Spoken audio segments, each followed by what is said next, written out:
네, 안녕하세요. 청소년을 위한, 청소년에 의한 멘토와의 만남 나비효과입니다. 저는 나비효과 MC 김은섭입니다. 그럼 10월의 멘토님을 소개해 드릴 텐데요. 10월의 멘토님은 신수원 감독님을 모셨습니다. 신수원 감독님은 영화 명왕성과 순환선을 만드신 감독님이십니다. 영화 명왕성의 경우는 제63회 베를린 국제영화제에서 수정곰상 특별언급상을 수상한 작품이기도 합니다. 그러면 신수원 감독님을 모셔보겠습니다. 멘토님 나와주세요. 네, 안녕하세요. 예, 반갑습니다. 신수원입니다. 네, 그럼 지금부터 신수원 멘토님의 인생 타임라인을 통해 멘토님의 이야기를 들어보도록 하겠습니다. 첫 번째 키워드는 화가가 나왔어요. 네. 화가랑 무슨 관련이 있는지 말씀해 주세요. 예, 그러니까 어릴 때 좀 그림 그리는 걸 좋아했어요. 그래서 어릴 때도 왜 그 수업 시간에 수업 안 듣고 옆에서 막 끄적거리는 애들 있죠. 그 미술 시간을 제일 좋아했고. 그래서 어릴 때부터 사람들이 꿈이 뭐냐, 앞으로 장래 희망이 뭐고 뭐가 될래 그러면은 화가가 되겠다. 그랬었거든요. 그래서 초등학교 때부터 이젠 항상 어쨌든 뭔가를 그리고 그랬었는데 이렇게 미술학원도 좀 다녀보고. 근데 이제 미술학원 한 2달 정도 다니고 나니까 아빠가 필요 없다고 끊어버리더라고요. 그래서 막 울었어요. 막 보내달라고. 예, 울었던 적도 있고. 그러니까 왜냐면 미술학원 가니까 재밌었던 거, 원래는 이제 혼자 그림을 그리고, 그림을 접할 수 있는 그 기회가 학교의 미술 시간이었는데, 미술 선생님이 또 되게 무서웠어요. 무서운 사람이었는데, 그래도 되게 좋아했었던 것 같아요. 그러니까, 아니다. 잠깐 헷갈리는 게 중학교 때 미술 선생님이고, 예, 제가 정신이 왔다 갔다 하는데, 초등학교 때는 그냥 수업 시간에 그때는, 지금은 모르겠는데, 그때는 담임 선생님이 다 가르쳤거든요. 근데 어쨌든 되게 좋아해서 이렇게 그림 그리면은 왜 교실 뒤에 이렇게 붙여놓고 막 선생님 붙여주고 막 그런 게 되게 즐거웠던 것 같아요. 뭔가 성취욕이 있고. 근데 이제 한 2달 정도 미술학원 다녔는데 이제 베끼는 걸 많이 시키더라고요. 미술학원 가면. 이 그림을 딱 주고 베껴라. 그게 뭐 창조보단 모방이 일단 테크닉을 익히는 게 중요했는지 그래도 재밌게 다녔는데 아버지가 이젠 보아하니 별로 실속도 없는 것 같고 나는 되게 좋아했는데 그냥 뭐 돈도 들어가니까 다니지 마라 그래서 막 울었던 기억이 나요. 막 울고 그러면서 점점 그러다가 중학교 들어갔는데 왜 사생대회 같은 거 가잖아요. 지금도 가나요? 사생대회 가면 이제 경복궁 같은 데 들어가서 이제 궁궐 그리게 하고 나무도 그리게 하는데 이상하게 내가 그린 그림이 다른 미술을 잘하는 친구들 그림하고 다르더라고요. 근데 그때부터 이제 좀 주눅이 들기 시작했어요. 나는 그림을 못 그리는 사람인가 보다. 이렇게 생각해서 조금씩 이제 포기를 하기 시작했어요. 그러니까 화가가 되는 거는 좀 어려운 건가? 그리고 또 주변에서 화가가 되면 가난하게 살아야 된다. 예. 그래서 왜 공부 열심히 해라. 그래서 가난하게 살지 말고, 아니면 정말 돈이 있어야지 화가를 할 수 있다. 집안에 돈이 있어야.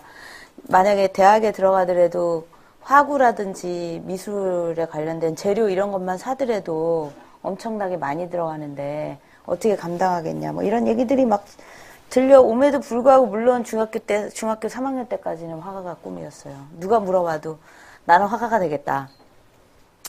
근데 이제 결정적으로는 아까 얘기했듯이 그 주변 친구들, 그림 잘 그리는 친구들 보다 보니까 그러니까 수채화인데 이렇게 덧칠을 하는 게 있어요.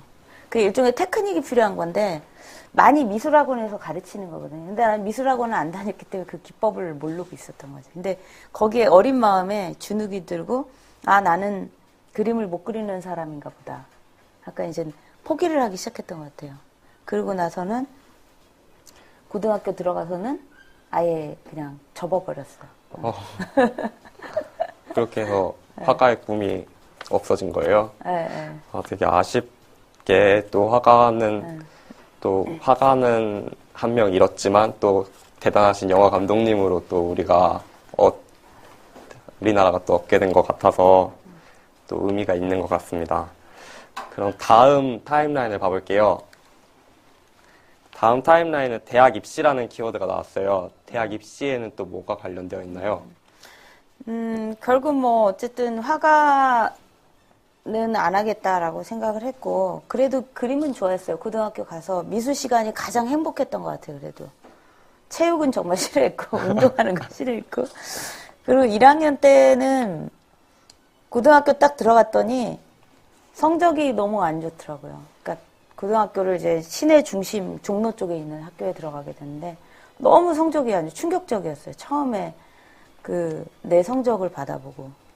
뭐 중학교 때도 그렇게 공부를 잘하지는 않았지만, 그 변두리에 있다가 그 종로 쪽에 있는 학교 가다 보니까 거기도 그렇게 막 공부 잘하는 친구들이 있는 학교가 아니고, 우리 때는 평준화, 지금도 평준화지만 평준화였기 때문에 뭐 여러 친구들이 모이는데 좀 약간 너무 성적이 안 좋더라고요. 그래서 그때부터 약간 좌절 이런 게 있었어요. 그래서 1학년 때 놀다가 자, 좀 공부를 해야 되겠다.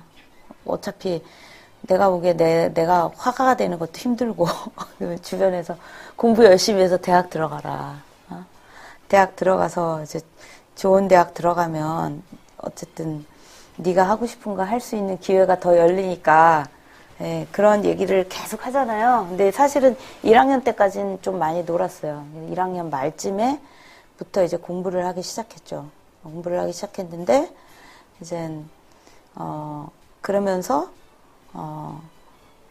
진짜 왜 2학년 때 본격적으로 좀 원래는 한 1학년 때는 제가 기억하기에 막 반에서 한 10몇 등? 예. 20등 가까이 막 했던 것 같아요. 근데 2학년 되니까 성적이 좀 오르더라고요. 10등 안에 들어가더라고요.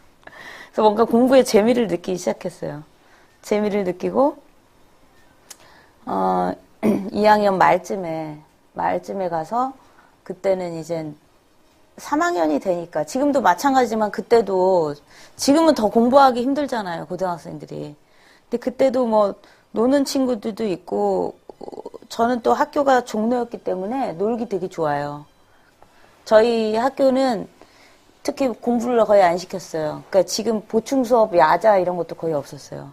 2학년 되면은 다른 친구들은 다른 중학교 때 동창들은 밤까지 야자 시키고 이러는데 우리 학교 같은 경우는 그 중학생들하고 같이 그 하교를 해요. 3시쯤에 집에 가요. 왜냐하면 야간이 있어가지고 야간 반 친구들이 교실을 같이 쓰다 보니까 3시면 자리를 비워줘야 되거든요. 그래서 그러면 3시에 막 놀러 다녀요. 그러니까 친구들이 그 종로에 노는 친구들은 디스코텍 근데도 놀러 가고 이제는 다방에도 놀러 가고 그때는 막 음악 다방 있고 막 이랬거든요. 놀러 가고 막 되게 굉장히 놀기 좋은 환경이었어요. 그러니까 저는 주로 이제는 학교 앞에 있는 즉석 떡볶이 집에 가서 3시간씩 친구들하고 수다 떨고 놀다가 이제 집에 가는, 집이 멀었기 때문에 집에 가는 그런 생활을 하다가 2학년 겨울방학 때는 사람들이 수학하고 영어, 그때도 수학과 영어였는데 공부 열심히 해야 된다 막 이런 얘기들을 워낙 많이 들어가지고, 예, 그때 뭐 지금처럼 학원, 가해 이런 게 금지되어 있었어요. 금지되어 있었기 때문에 이제 그 공부를 스스로 좀 해야 되는 상황이었거든요. 자기 혼자서 자발적으로. 우리는 학교가 보충 수업 이런 것도 없었기 때문에 정말 혼자서 공부하는 시스템이었는데, 그래서 그때 좀 공부를 하고 3학년 올라가니까 깜짝 놀란 게 성적이 막 오르더라고요. 물론 그때도 몰래 과외를 받는 친구들이 있었어요. 그러니까 몰래바이트라고 대학생들이 과외가 금지되어 있었는데 이제는 몰래 하는 과외가 있었어요. 그러면 이제 반에 누구누구는 과외를 한다 이런 소문이 있어요. 근데 그건 굉장히 아마 비싼 과외였을 거예요. 그 당시에. 왜냐면 비밀리에 하는 과외이기 때문에 가격이 되게 비싼. 근데 그 친구들이 항상 뭐지, 성적이 아주 좋았었는데, 그러니까 어느 순간 제가 오르더라고요. 그러니까 거기에 이제 재미를 붙여서 공부를 더 열심히 하게 됐던 것 같아요. 공부를 하게 됐고,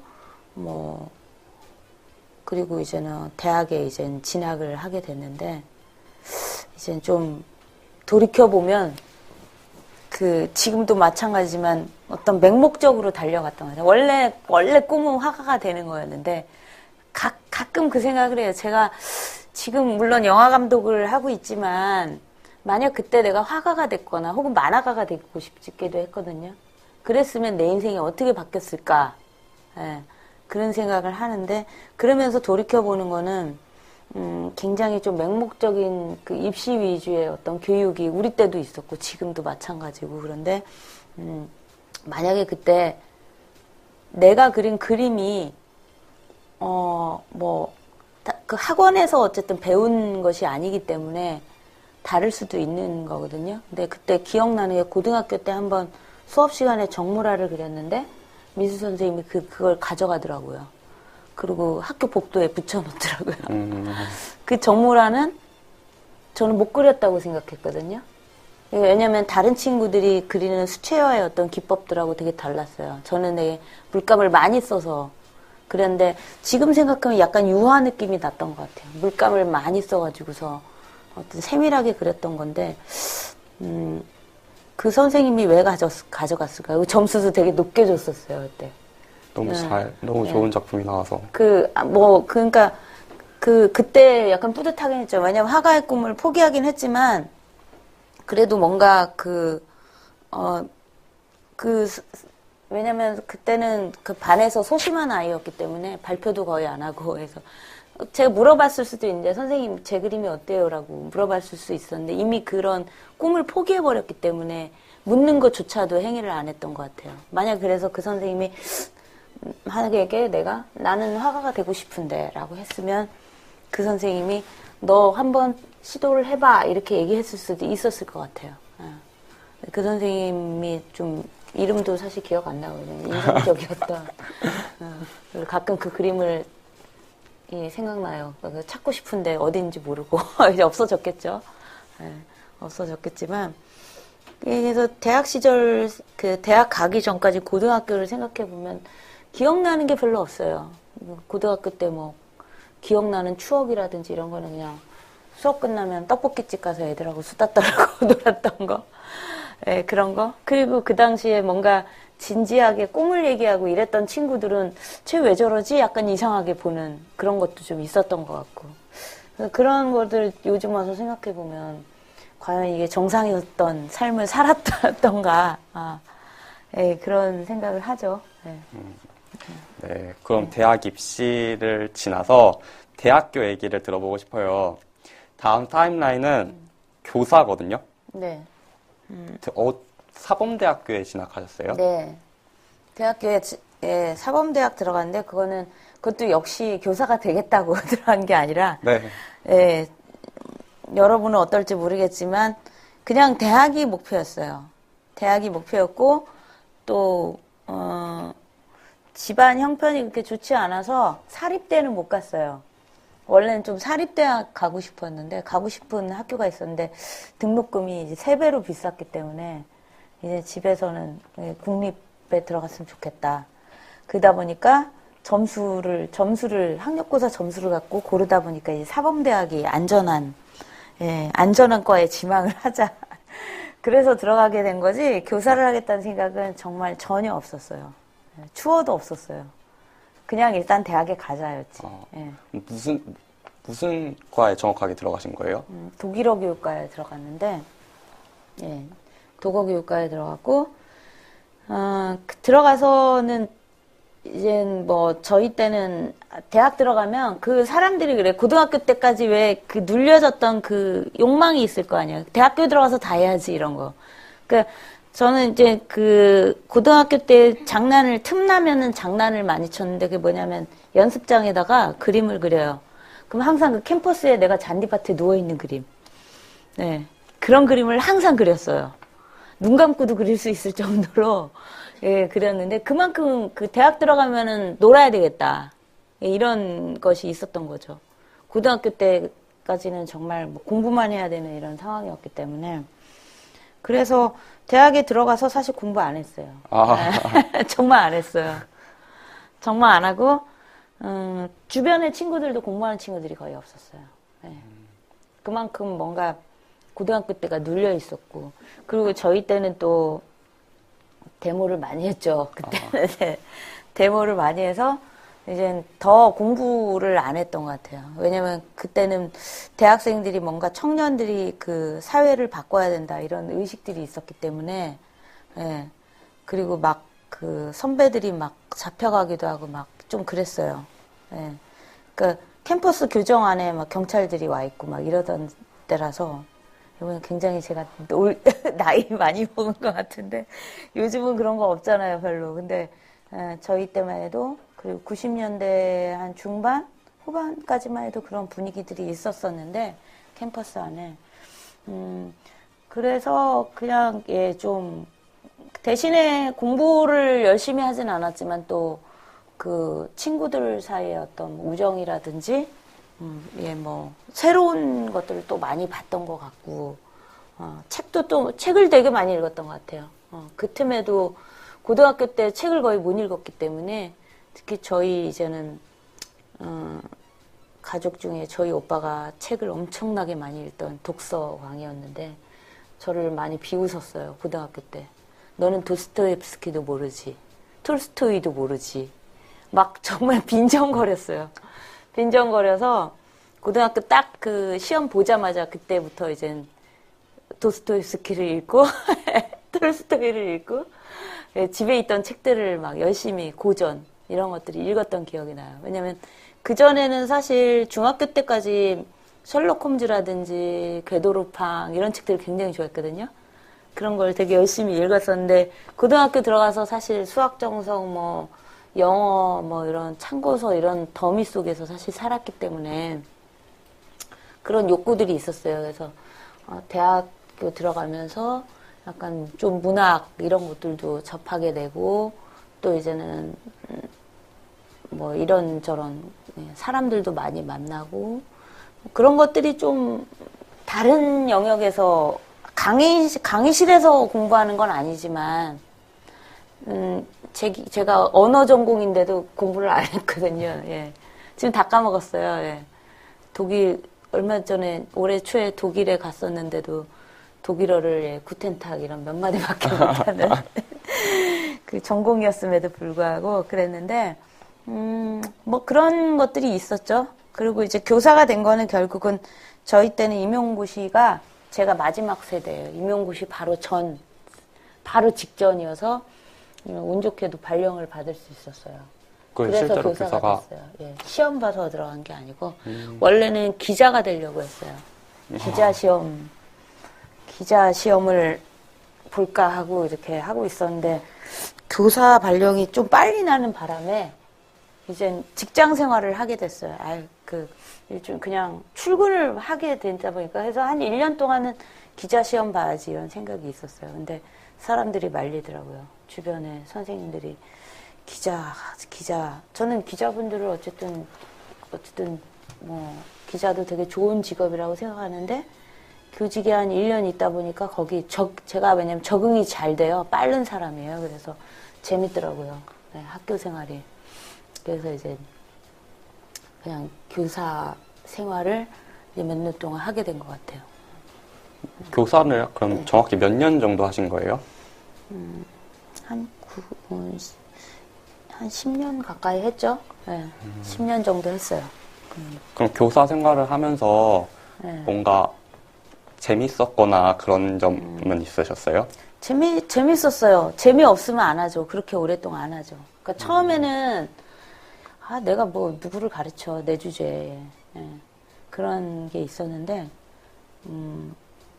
사회 과목을 가르쳤었는데 그 부전공을 사회를 했기 때문에 독일어는 발령이 안 나서 근데 재밌더라고요. 저는 고등학교 때 솔직히 제일 싫어하는 과목이 세계사,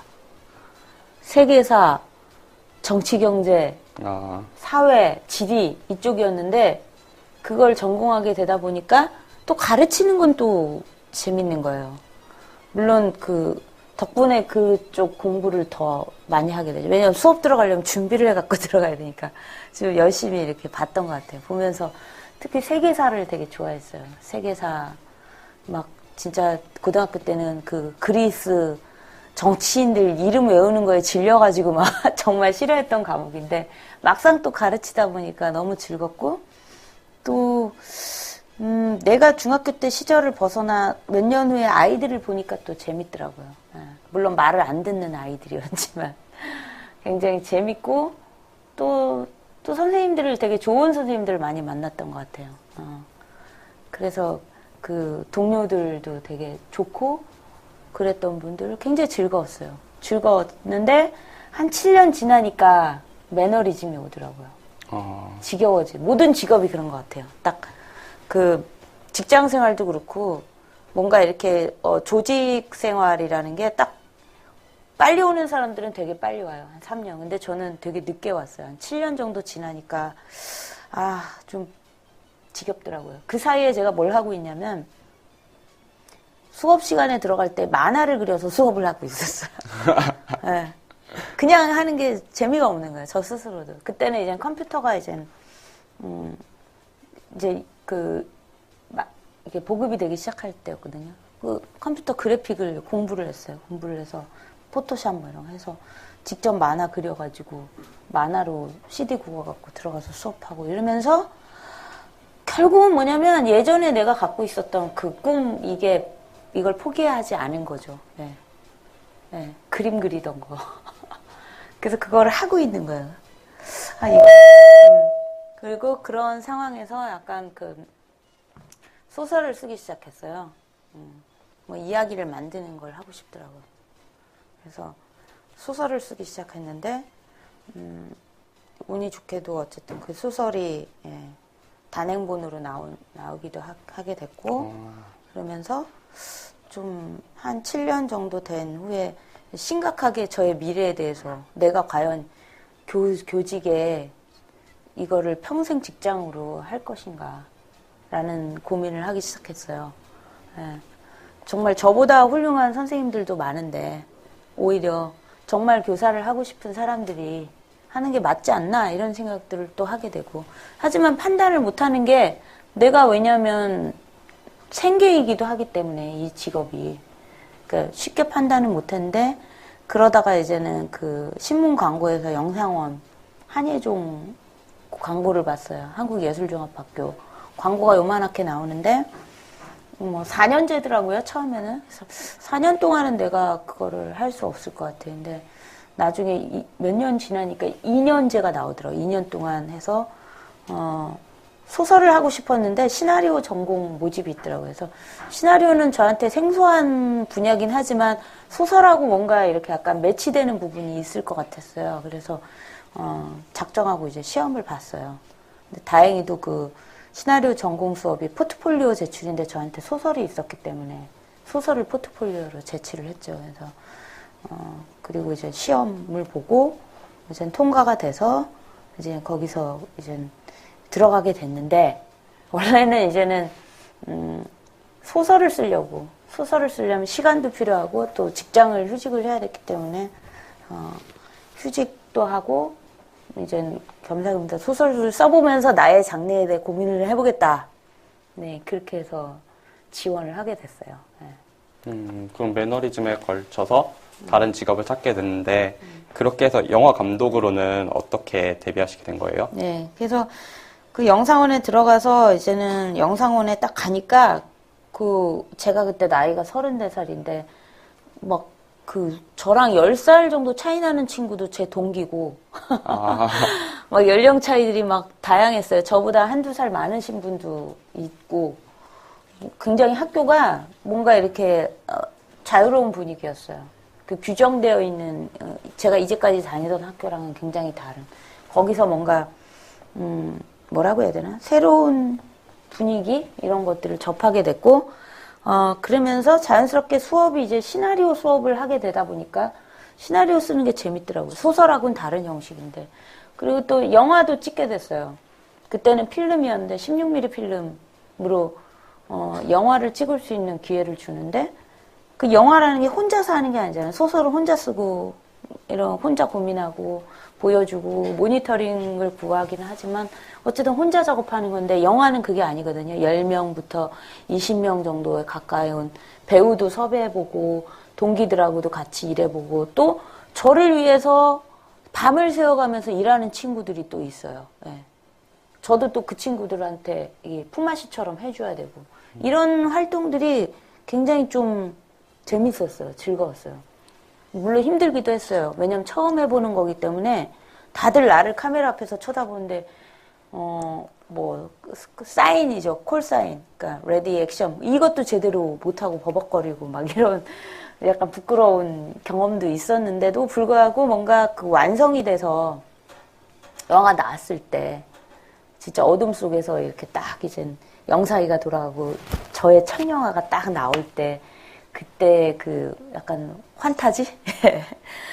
기쁨? 이런 것들이 좀 잊을 수 없었던 것 같아요. 물론 되게 좀, 잘 만든 영화는 아니었지만 또 그때 만든 게 이제 코미디였는데,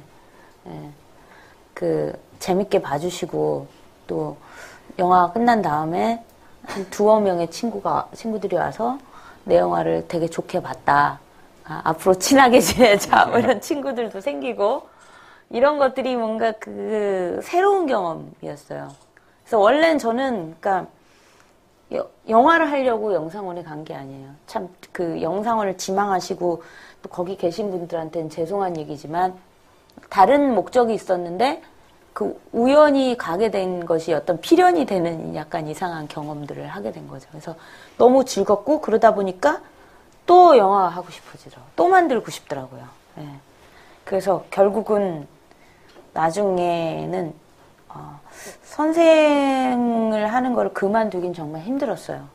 당장 왜냐면 꼬박꼬박 나오던 월급도 이제는 안 들어오게 될 것이고 영화라고 해서 영화가 정말 성공을 하면 뭔가 보장이 되지만 그 성공하는 사람들이 그렇게 많지 않거든요. 예. 100명 중에 1명?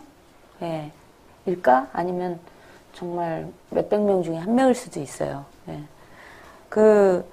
그러기 때문에 굉장히 모험이긴 한데, 영화를 만드는 게 굉장히 행복했어요. 행복했고, 그 직업을 포기할 만큼, 내가 이걸 해야 되겠다라고, 어떻게 될지 모르겠지만, 그런 생각을 해서 그냥 방학이 끝나기 전에, 예, 계약하면 마음이 흔들릴 것 같아서 방학이 끝나기 전에 조용히 학교에 가서 사표를 내고, 예, 나왔습니다. 예, 그리고 몇 년을 고생했죠. 그러면 처음에는 시나리오 작가로 시작하셨는데 영화 감독으로 전향하시게 된 거는 계기가 있나요? 네, 원래는 시나리오 그래서 사표 내고 나서, 시나리오를 제 거를 이제 쓰기도 하면서, 다른 회사에서 진행하는 작품을, 작가로 고용이 돼서 이제 작업도 해봤어요. 네. 작업도 해봤었는데, 그 작품이 소위, 그러니까 시나리오는 재료일 뿐이에요. 영화에서. 그 재료고, 이런 대본이죠. 그쵸? 그리고 이게 어쨌든 촬영이 되고 완성이 돼야지 세상에 나오는 거잖아요. 근데 이제 그게 안 되는 거를 소위 영화 쪽에서 엎어진다라고 얘기해요. 안 돼 버리는 거예요. 만들어지지 않는 거를. 근데 이제 엎어져 버리더라고요, 영화가. 그러니까 기획 단계에서 기획이라는 건 이제는 영화가 될 만한 것들을 이제 개발하는 단계인데 그 단계에서 이제는 어떤 모 감독님하고 했던 작업 뭐 이런 것들이 잘 안 되고 그리고 또 이런 일들이 생기면서 제가 좀 이게 과연 이건 모험이다. 또 인생의 또 하나의 모험이구나. 저는 또 나이가 많았기 때문에 좀 안 좋은 것도 있었어요. 왜냐면 아무래도 젊은 작가들을 원했기 때문에 이미 30대 중반이었기 때문에 나이 많은 작가들을 별로 안 쓰더라고요. 작가들을. 그래서 생각한 게 단편을 하나 더 찍어야 되겠다. 그렇게 생각했어요. 그래서 일단 단편 연출을 해야 되겠다라는 생각을 했고, 연출을 생각한 그 장편 시나리오를 썼는데 그거를 어떤 영화사에서 좀 관심 있게 봤어요. 보고 또 투자사에서도 좋아했어요. 그래서 그것을 제가 직접 연출할 수 있는 기회가 왔어요. 왔는데 그것도 엎어지더라고요. 엎어지더라고요. 될 줄 알았는데 엎어지더라고요. 그때 엎어지는데 그때쯤 아마 그 엎어지게 된 원인은 뭐 여러 가지가 있겠지만 영화가 왜냐면 한 사람의 힘만으로 되는 게 아니기 때문에 정말 여러 운도 맞아야 되고 또 소위 감독뿐만 아니라 프로듀서, 투자, 제작사 이런 게 다 맞아야 돼요. 그래야지 들어가는 건데 어느 하나가 어긋나면은 안 돼 버리는 그런 구조였기 때문에 거기서 좀 지치기도 하고 뭐 이랬죠. 이러다가 결국은 그때 막 영화 산업이 지금은 한국 영화들이 많이 만들어지는데 한때 영화사들이 문을 엄청나게 닫았어요. 한 2008년, 7년 이때쯤 많은 영화사들이 문을 닫았어요. 소위 이제 부도가 나는 거죠, 그렇죠? 그리고 영화를 하던 사람들이 떠났어요. 영화계를 먹고 살기도 힘들고 안 되니까. 그리고 그러다가 어디 기댈 데도 없더라고. 그 시나리오는 있는데 이걸 만들어줄 제작사를 구하기도 힘들어요. 제작사 자체도 없어졌고. 더군다나 나는 무명이고 신인 감독이고. 그래서 결국은 그 뜻이 맞는 친구들하고 같이 영화를 작게 한번 찍어보자. 그래서 제가 퇴직금이 좀 남아 있었어요. 안 쓰고. 그 퇴직금에 이제는 그 친구들 도움을 받아서 영화를 만들었는데 그 작은 영화지만 그게 운 좋게도 좀 잘 풀려서 레인보우라는 저예산 독립 영화를 만들었는데 그게 이제 좀 좋게 봐주신 분들이 이제 전주국제영화제랑 도쿄국제영화제에서 상을 받았어요. 그러면서 뭔가 그런 걸로 연출의 기회가 좀 열렸다고 해야 되나? 뭐 대단히 크게 열린 건 아니지만은 원래는 그거는 내가 정말 마지막으로 몇 년 동안 안 됐는데 영화를 한번 해봐야 되겠다. 정말 마지막 영화로 생각하고 해봐야 되겠다라고 생각한 것이 오히려 그냥 저한테는 마지막 영화가 아니라 시작하는 기회를 줬던 것 같아요. 그럼 그 이후에는 어떻게 됐어요? 레인보우가 나온 이후에는? 레인보우가 나온 이후에 작게라도 개봉이 됐죠. 개봉이 됐고 관객들을 만날 수 있었고 그리고 그것으로 인해서 레인보우를 좋게 보신 분들이 같이 작업해보자. 그리고 뭐 투자도 할 생각이 있다. 이런 기회들이 조금씩 이제 열린 거죠. 열려서 순환선도 만들 수 있었고 명왕성도 만들 수 있었고 그렇게 된 겁니다. 그러면 감독님의 현재 이야기를 해보고 싶어요. 감독님의 현재에 대해서 말씀해 주세요. 현재. 뭐 현재는 어쨌든 제가 작년까지 정말 바쁘게 움직였던 것 같아요. 작년. 순환선도 만들고 그다음에 명왕성. 순환선은 어쨌든 가족 시네마라는 옴니버스 장편으로 개봉이 됐었고 정신없이 달려왔던 것 같고 이제는 또 다른 작품을 하려고 준비를 하고 있는데 계속 뭐 영화 할 것 같아요. 그 할 수 있을 때까지. 늦게 이렇게 영화를 시작했지만 정말 제가 뭔가 내가 하고 싶은 거를 찾는 데까지 한 30몇 년이 걸린 것 같아요. 그 전까지는 내가 뭘 하고 싶었는지도 정확히 몰랐던 것 같고.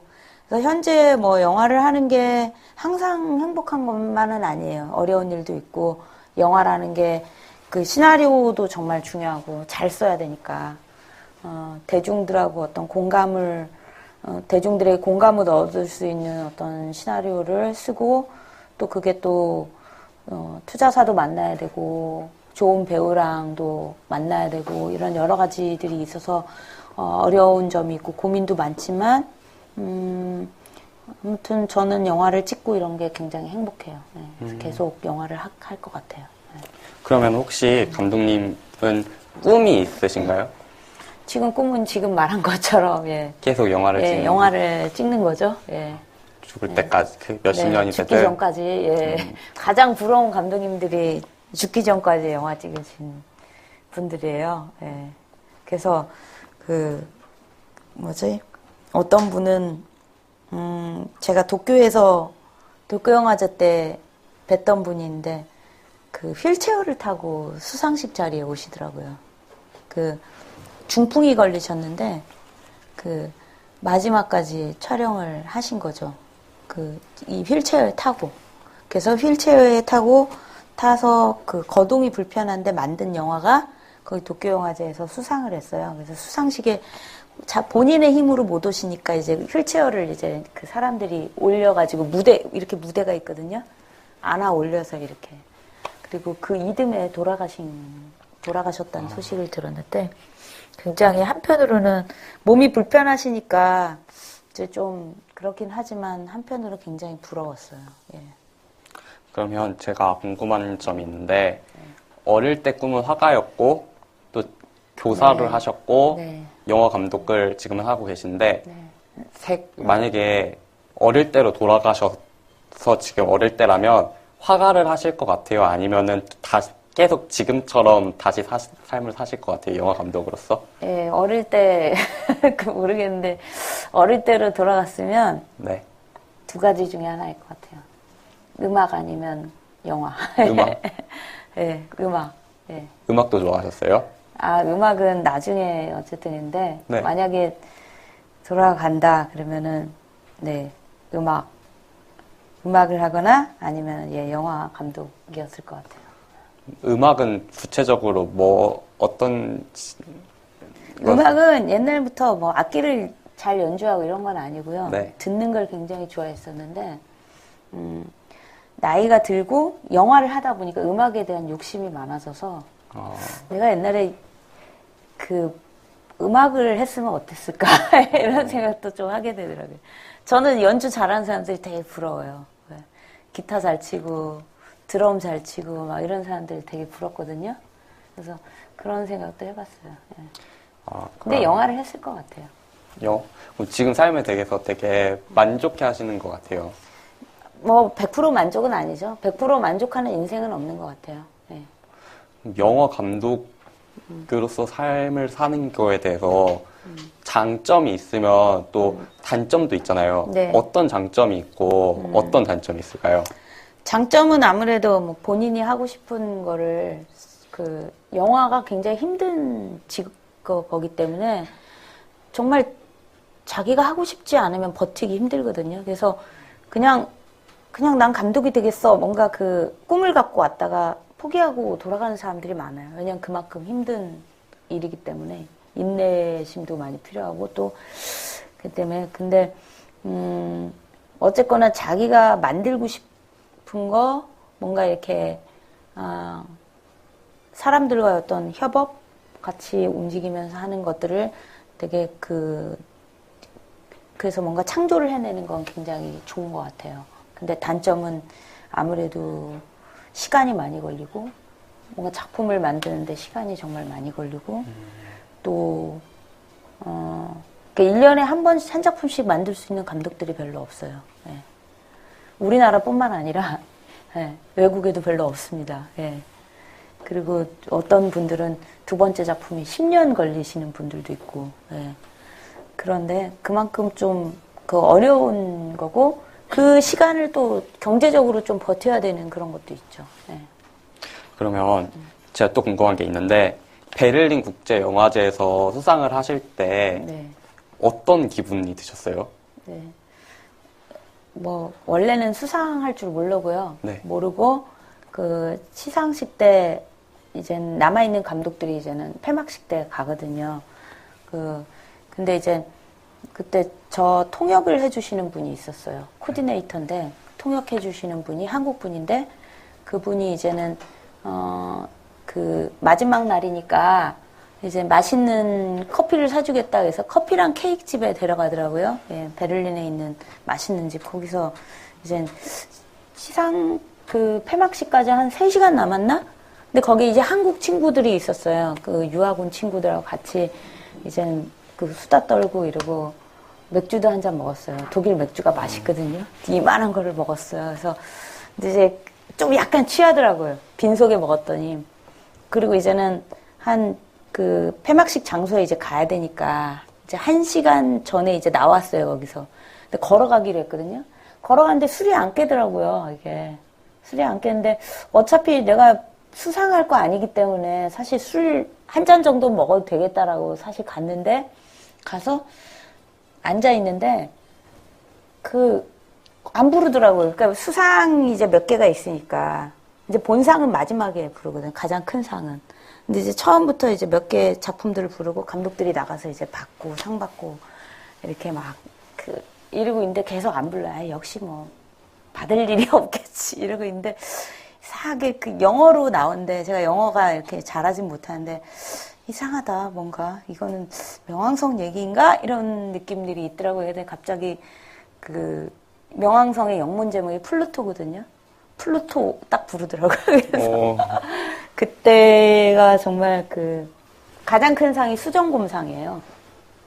근데 그 수정곰상 바로 다음 그 전에 이제 불렀는데 깜짝 놀랐죠. 옷도 진짜 준비를 안 해갔기 때문에 이런 복장에 그러고 있는데 그때 이제 옆에 있던 코디네이터가 알고도 모른 척 한 거죠. 예. 느낌은 있었어요. 나중에 이제 그래서 딱 그 수상식 때 딱 올라가지고 이제는 인사하고 이랬는데 약간 맥주가 조금 취해 있는 상태에서 굉장히 행복했죠. 예. 행복하고 떨리기도 하고 행복하고 그랬었고 근데 나중에 이제 그 통역하던 그 친구가 하는 얘기가 좀 이상하긴 했던 게 저한테 그 폐막식 티켓에 수상식 입장 티켓에 사인을 해달라 그러더라고요. 한 번도 그런 일이 없었는데 그래서 왜 사인을 해달라 그러지? 근데 그게 자기가 그 기념으로 간직해두려고 했던 거라고요. 미리 알고 있었는데 이제 비밀을 지켜야 되거든요. 그 사람들은. 그래서 4시간 전에 만나서 한마디도 입도 뻥끗 안 한 거죠. 그리고 이제 데리고 갔던 거라 재밌기도 하고, 예. 놀래기도 되고, 그래서 더 기뻤던 게 있었죠. 예. 그러면 멘토님의 타임라인은 여기까지 보는 걸로 하고요. 멘토님의 타임라인에 이어서 스와트를 이용해서 멘토님의 삶을 간단하게 정리해보는 시간 갖도록 하겠습니다. 스와트는 strength, weakness, opportunity, threat 이렇게 4가지로 4가지의 분야가 있는데요. 첫 번째 스트렝스부터 볼게요. 감독님의 강점은 강한 인내심이라고 써주셨어요. 강한 인내심이 되게 강하신가 봐요. 평소에도. 예, 강하고요. 참을성이 좀 있는 것 같아요. 많이 있고, 그런 것 같아요. 예. 그러면 뭐 강한 인내심으로 얽힌 사연이나 이런 건 혹시 있나요? 글쎄요. 그렇게 물어보니까 딱 떠오르는 게 없는데, 배고픈 건 못 참아요. 배고픈 건 못 참는데, 이제 뭔가 영화를 하다 보니까 인내심이 길러지는 것 같아요, 자동적으로. 왜냐면 기다려야 되는 시간들이 되게 많거든요, 영화는. 네. 네. 그래서, 뭐라고 해야 되나? 그 현장에서도 이제는 좀 화가 나고 이럴 때도 있어요. 만약에 스태프들이 같이 이제 호흡이 안 맞고 이럴 때, 화가 나고 이럴 때도 있고, 근데 이제 혹은 배우가 연기가 안 나오고 이럴 때, 그럴 때 이제 좀 뭐라고 해야 되나? 가끔 일이 안 돌아가고 뭐 이런 화를 내기도 하지만 일반적으로는 그 화를 내고 푸시한다고 해서 해결되지 않는 일들이 있거든요. 기다려야 될 때가 있거든요. 그럴 때 보면은 이제 좀 나중에 이제는 스텝 중에 누군가가 그런 얘기를 하더라고요. 인내심이 참 대단한 것 같다. 나 같으면 이럴 텐데 뭐 이런 얘기들을 하더라고요. 예. 그래서 그런 부분들, 예. 그런 게 있죠. 그리고 사실은 어떻게 보면은 저뿐만 아니라 영화 하시는 분들의 중에 이런 분들이 좀 많이 있는데 영화 자체가 뭔가 성과를 내려면 기다려야 되는 시간들이 굉장히 많거든요. 물론 그냥 기다리는 게 아니죠. 뭔가를 계속 하는 거죠. 하면서 시나리오도 쓰고 또 사람들도 만나면서 자기 작품을 어떻게 해달라는 제작사도 만나고 때로는 자존심이 상하기도 하고 그럼에도 불구하고 또 트라이를 해보고 뭐 이런 것들 자체가 어떤 뭔가 단련시키는 부분들이 있거든요. 예. 그러니까 어떤 여기서 인내심이라는 건 그냥 한 번의 좌절로 그치진 않는다는 거죠. 한 번 뭐가 실패했거나 어딜 냈는데 떨어졌거나 이랬을 때 처음에 물론 좌절이 크죠. 예, 근데 그걸로 이제 무너지거나 그냥 가만히 주저앉아 있지는 않는다는 거죠. 그런 부분에서. 예. 두 번째는 위크네스 약점인데 약점은 우유부단이라고 써주셨어요. 네. 평소에 우유부단한 성격이신가 봐요. 네. 그 옛날에 특히 그랬고 요즘은 조금 덜한데 네. 되게 예전에는 우유부단 아침에는 오늘은 이렇게 이 일을 이렇게 해야지 했다가 저녁이 되면 바뀌고 조삼모사 이랬던 적이 많아요. 근데 나이 들면서 그게 조금씩 이제 없어지는 것 같은데 우유부단이 저는 꼭 나쁜 것 같진 않아요. 안 좋을 때도 있는데 나쁜 것 같지는 않아요. 나쁜 것 같지 않고 특히 감독이 되다 보면 뭔가를 결정을 해야 되고 리더십도 필요하고 근데 그 결정이 사실 틀릴 때도 있거든요. 난 이게 맞아라고 생각하고 갔는데 맹목적으로 달려가는데 어느 순간 이게 아닐 수도 있어요. 그랬을 때는 내가 한 번쯤 왜 다른 걸 생각 안 했지? 이럴 수도 있는데 혹은 정말 흔들릴 때도 있거든요. 언제나 자신이 있는 게 아니잖아요. 언제나 자신이 있는 게 아니에요. 예를 들어서 배우가 연기를 하는데 이거 좋아. 오케이. 근데 딱 끝났어요. 카메라가 이동했었는데 아니야 뭔가 이상해. 이런 게 바로 우유부단한 거예요. 이거 아닌 것 같아. 다시 해야 될 것 같아. 다시 해야 될 것 같아. 근데 이제 그래서 촬영 감독이 한 번 더 가죠. 배우한테 미안한데 다시 한 번 하자. 이게 우유부단한 모습이기도 하고 또 반대로 다시 가서 좋았을 때는 그 우유부단함에 좋은 결정을 내릴 때도 있거든요. 그래서 그런 부분들을 그러니까 우유부단하시지만 또 그게 생각이 남들보다 많고 깊어서 그러신 것 같아요. 네, 그럴 수도 있고. 근데 이제 늘 우유부단하면 문제가 되죠. 네, 그러겠죠. 그 다음은 opportunity 기회를 볼 건데요. 기회는 영화 수상이라고 하셨어요. 이거는 아까 특별 언급상을 말하시는 건가요? 네, 이전에도 뭔가 레인보우도 얘기했지만, 저의 마지막 영화였는데, 그게 뭔가 수상을 하면서, 저의 작품에, 저에게 관심을 갖는 분들이 생겼다는 거. 그전에는 거의 혼자 나홀로였는데, 관심을 갖는 분들이 생기고, 호의를 갖고 같이 일해보자라는 분들이 생긴 건 저한테는, 영화 인생에서는 되게 중요한 기회였던 것 같아요. 그러면 이 영화 수상이라는 기회가 더 멋진 영화를 또 낳을 수 있는 기회가 됐으면 좋겠습니다. 예. 네.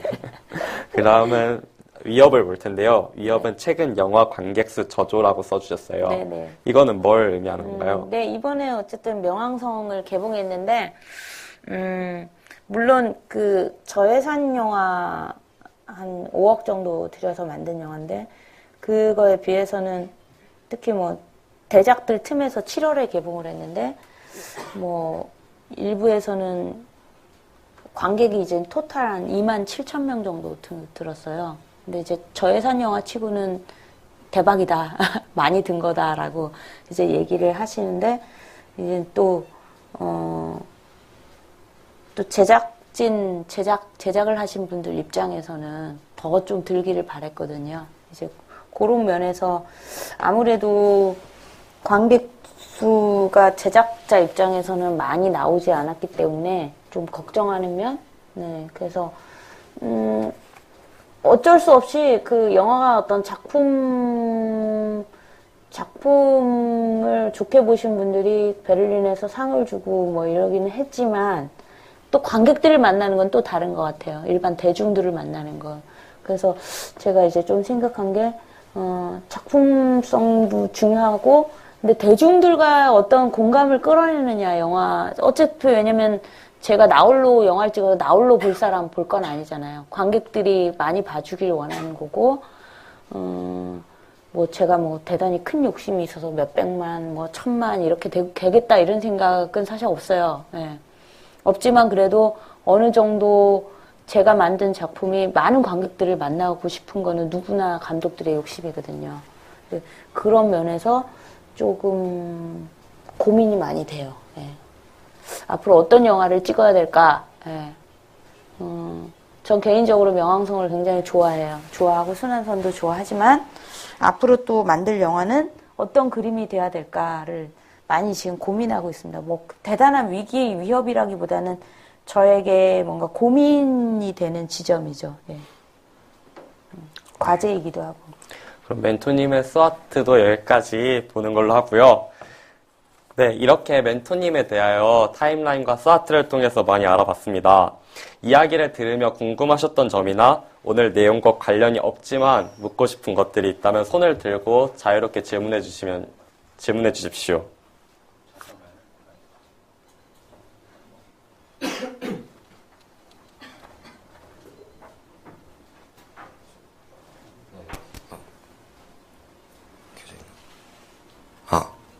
네. 그 영화를 만드실 때 혹시 좋은 영화를 만들기 위해서 가장 노력하시는 부분이 어떤 건지 좀 궁금하고요. 또 좋은 영화를 만들 수 있게 된 그런 어떤 배경이 뭐였는지 또 궁금합니다. 네. 좋은 영화 만들고 싶죠. 당연히. 그리고 또 재밌는 영화 만들고 싶고 그때 뭐냐면은 시나리오를 쓰면서 생각해요. 시나리오 쓰고 제가 주제를 잡을 때 무엇을 소재로 할 것인가 할 때 명왕성은 이제 고등학생들 입시에 관한 거를 소재로 삼았는데 그때 가장 좋은 영화를 만들기 위해서 노력하는 건 제가 공감하는 거예요. 제가 공감을 하고 느껴야지 쓰면서 느껴야지 감정을 느껴야지 좋은 영화가 나오는 것 같아요. 그리고 아무리 힘들어도 내 머릿속에 이 영화는 나는 애정이 있어. 이걸 끝까지 내가 어려워도 밀어붙여서 만들 거야 라는 어떤 그 열정이 생기거든요. 그래서 저의 열정을 많이 테스트해요. 내가 이 작품에 얼마나 많은 열정이 있는가. 그래서 사실 시나리오가 이제 다른 분들께 들어오거든요. 다른 회사에서 몇 군데 이제 이번 들어오면 뭐부터 보냐면 내가 이 시나리오 공감이 가는지 내가 자신이 있는지 이걸로 이 재료로 좋은 영화를 찍을 수 있을지 좋은 영화라는 거는 완성도가 있는 영화거든요. 완성도 있는 영화를 만들 수 있을까.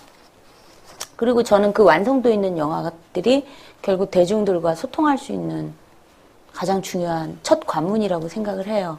그래서 그걸 많이 보고요.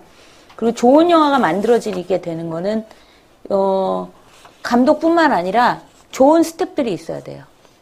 감독 못지않게 그 감독과 호흡이 잘 맞는 프로듀서, 제작진, 촬영 감독, 그 다음에 어쨌든 다른 스태프들, 그리고 배우, 호흡이 맞는. 이 사람들이 다 어떻게 정말 뭔가 화학작용이 일어나서 잘 뭉쳐야지 좋은 영화가 나오더라고요. 네, 그렇게 생각합니다. 다른 질문 있으십니까?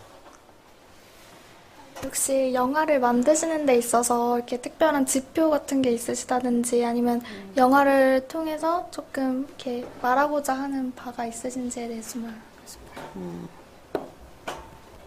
싶어요. 지표라면 방금 얘기한 거죠.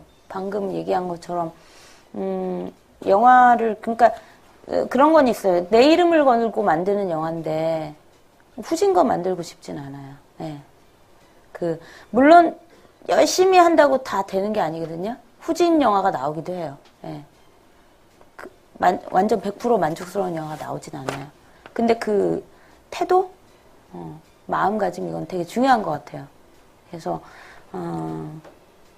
뭐라고 해야 되나, 작은 걸 하더라도 결국은 이건 내 새끼고 어쨌든 내가 공을 들여야지 나오는 거지. 아, 얘 미워 막 이렇게 밀어둔다고 그냥 돈이나 벌자 뭐 이런다고 이렇게 되는 게 아니거든요. 결국 그런 작품들은 돈도 못 벌고 작품도 망가지고 그렇기 때문에 그런 거를 좀 지표로 삼는 거고요. 삼고 그 다음 질문이 뭐였죠? 영화를 통해서 이렇게 혹시 이렇게 하고 싶은 말씀이 있는 건지. 예, 아무래도 모든 감독들이 영화를 통해서 하고 싶은 얘기가 있을 거예요. 뭐, 예를 들어, 하다못해 코미디를 하더라도 관객들이 좀 즐거워했으면 좋겠다. 너희들이 좀 극장에서 관객들이 나갈 때 좀 해피하게 나갔으면 좋겠다. 뭐 이런 생각을 가질 수 있는 거고. 또 뭐 스릴러를 만들더라도 여기에 어떤 내가 뭐 최근에 되게 재밌게 보는 스릴러 중에 하나가 숨바꼭질이었는데 예를 들어서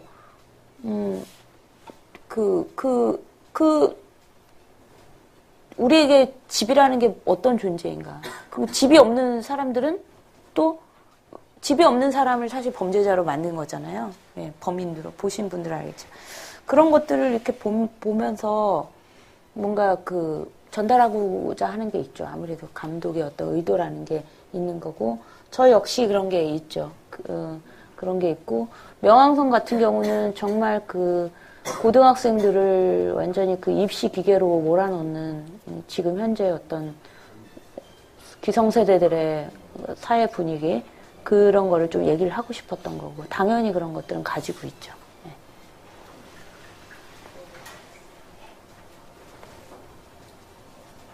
영화를 만드실 때요. 감독님께서 사회에 얘기하고 싶은 그런 내용이 있고, 대중들이 원하는 내용이 있잖아요. 그거 둘 중에 어느 것에 더 치중을 많이 해야 된다고 생각하세요? 저는 두 가지를 다 얻는 게 가장 이상적이라고 생각을 해요. 그래서 두 가지를 다 고민을 하고, 근데 문제는 그게 뜻대로 되는 건 아니거든요. 분명히. 저도 어느 거 하나를 지금 선택하진 않았어요. 항상 고민해요. 그거를. 항상 고민하고 끝까지 만들 때까지도 고민을 해요. 만들 때까지도 고민하고 왜냐하면 저는 물론 어릴 땐 화가가 꿈이었지만 설사 그 그림도 보는 사람들이 있어야죠. 그렇게 생각을 해요. 네, 그래서 고민을 합니다. 두 가지 모두. 네.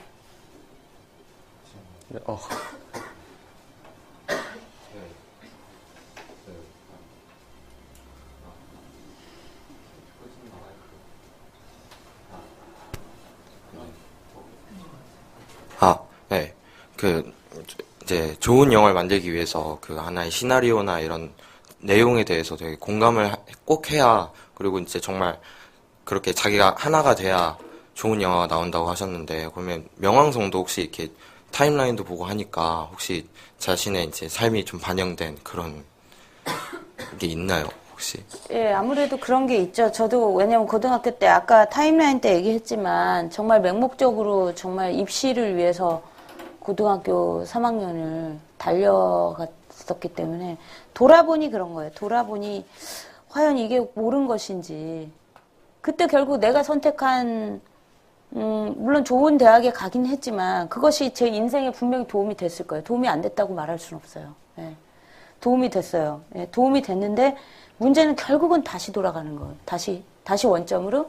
예를 들어서 제가 34살에 영상원에 들어갔을 때는 정말 다시 시작하는 기분이었어요. 예. 영화는 특히 그래요. 좋은 대학교 나왔다고 해서 되는 게 아니에요.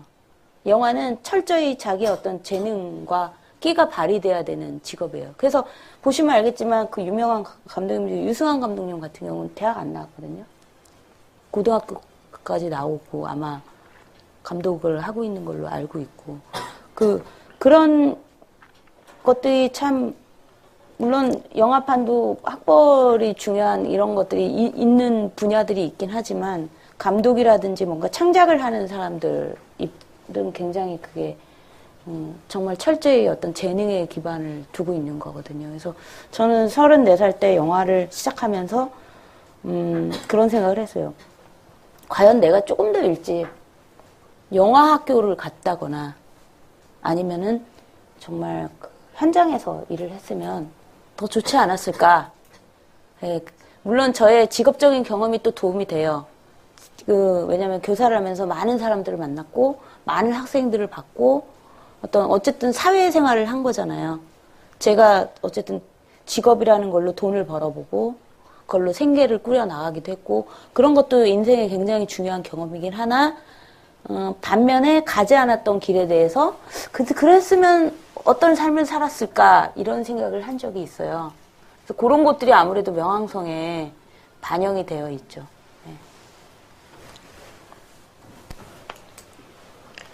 혹시 더 궁금한 점이 있으시다면 방송 이후 멘토님께 개인적으로 질문해 주시기 바랍니다.